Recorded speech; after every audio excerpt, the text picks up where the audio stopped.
in Maryland, and I was actually made an honorary citizen of Maryland, but I now live in Columbus. Your Excellency, thank you so much, for making time just to come and see us. We truly appreciate your time. My question probably would be about sports. Having been an athlete, I came to this country on a track scholarship when I was young. There are about 3,500 marathons across the globe every year. Of the 3,500, Kenyans actually win about 3,000. Of the five, they are usually what they call the big five. That is Berlin, London, New York, Boston, and Chicago. Kenyans usually win all of them.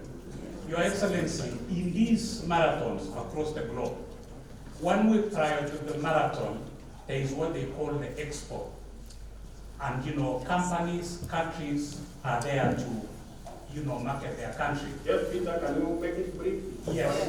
So my question is there a way Kenya can be able to go to those expos so that we can market our country? I believe if we do that, we are going to increase tourism, investment in Kenya. Thank you. Thank you, Peter. Yes, we can take 2 more questions. Let me just answer Okay. so that Yes, sir. I think Peter, and I think as I answer Peter, I'm also speaking to the rest of you guys. Kenya is a sporting giant anywhere, and the statistics you have given is testimony to that. So what we did 4 years ago, to be able to provide the resources necessary to build our sports, we came up with the Sports and Arts Fund, which has good resources, if I may say. And we now have a young man called Ababuna Mwamba, who is our sports minister. I have confidence in Ababuna Mwamba being able to do what he must do in sports already. In the first 2 months of being in the office, he has managed to get Kenya out of the ban on FIFA. Kenya was about to be banned because of doping, and we just managed to negotiate ourselves out of that and to take the necessary steps to protect our premier sportsmen and women who participate in the marathons you have said and all the others. I want to give you our undertaking that sports is going to go to another level. We have already, I did announce on Jamhuri that we're going to build our sports from the bottom, going up. And we're going to begin to have a tournament and sports activity coming from the wards through the counties, and we are going to have inter-county competition. And we're going to make sure that we elevate our sports to the next level. But the ideas you have given, I am sure, Madam Roslyn, you will pick up those ideas and pass on to your colleague as the Minister of Sports. Thank you. 2 more questions, one from Mother I and have the young. another 7 minutes. We have about 7 minutes. We can take one from this side. Is that lady over there? It's random.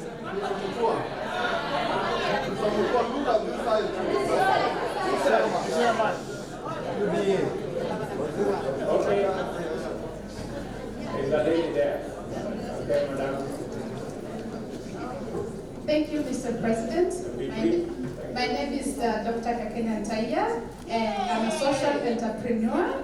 I invest in girls in rural Kenya, in Narok County, a place called Rosain. You have spoken a lot about the trade and a lot about women issues. I'm really interested to know about the great CBC curriculum that is being implemented, what you're going to do in terms of really ensuring that we don't have the disparities, because there's lack of resources, there's no computers in the villages, and we are yet wanting that. We want to be a technological country. I'm looking forward to the internet. That is such a big issue. So I love Kenya, I work for Kenya, and I just wanted to address the issue of education because you haven't spoken about it. Thank you, Daktari. When we went around Kenya, Kenyans spoke loudly that they wanted a relook at our curriculum, especially the CPC curriculum. So in the process of going through all that we needed to go through, I did establish about a month and a half ago a presidential working party to look into what Kenyans wanted about education. And it covers education from primary school all the way to university. We have some very interesting outcomes. The first outcome is that many Kenyans have said the CPC curriculum is too heavy and costly. We are looking at ways of making sure that we cut down on the huge costs that creates disparities for parents who are not as endowed as parents in other areas. So that's one. We're going to look at the cost. Number two, there was a suggestion that we move our junior secondary school to schools away from home. All parents, in fact 86% of them, saying they wanted to be close to their children. Yes. And therefore, the junior secondary school was left at the same locality with our primary schools. Again, it is for matters of cost and for matters of parents wanting to be near their children. But also the parents said that they had too much homework. And on that, my position has been that it is time parents understood that the education of their children is important and they need to get involved. So on that particular issue, I have taken the position that it is necessary for parents to spend an hour, to spend maybe an hour and a half every day to check out on the education of their children, because for a very long time, parents dumped their children in school, forgot about them. The only time they came around is to find out whether they passed the exam or not. I think that is after 6 or 7 or 8 years. I think it's time, I think that's what you guys do here in the US. You get involved in the education of the children, don't you? Yes. Mr. Mutua. So I think it's time we did that in Kenya. Mr. President. Your Excellency, Mr. President.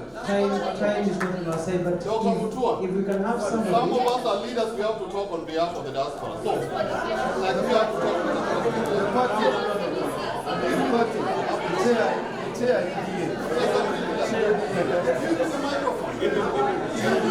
I come.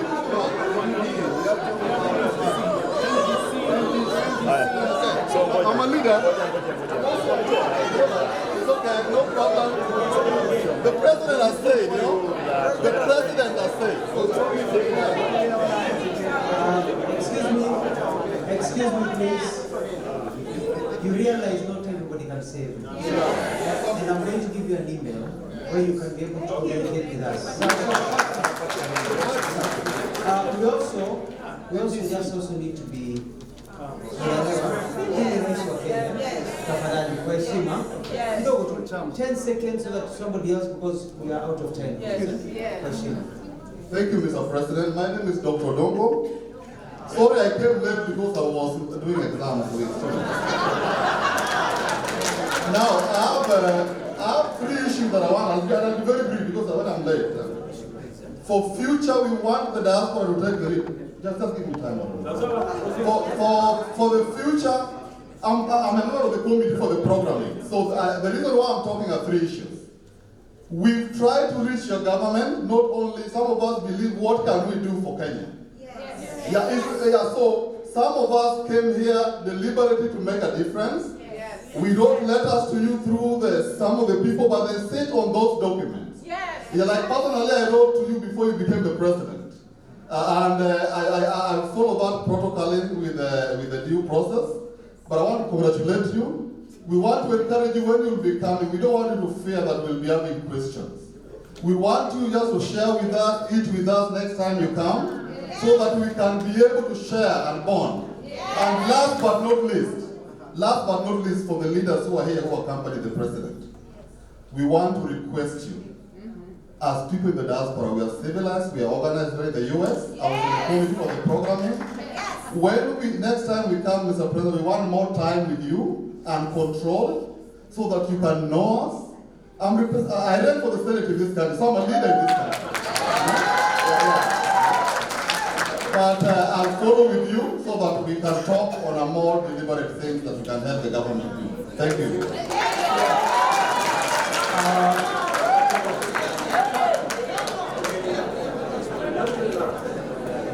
Thank you very much, Mr. Odongo. Thank you very much.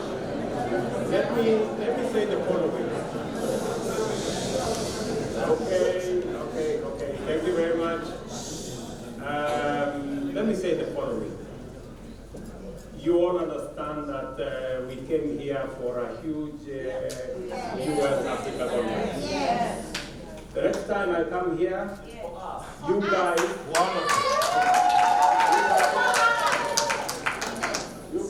wacha hii mnasema ati niwapatie nafasi.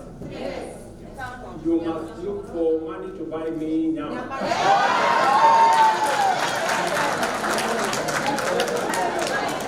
So, number one. Number two, if there is anybody who is afraid of the other, maybe you guys are afraid of me, but me to be afraid of you.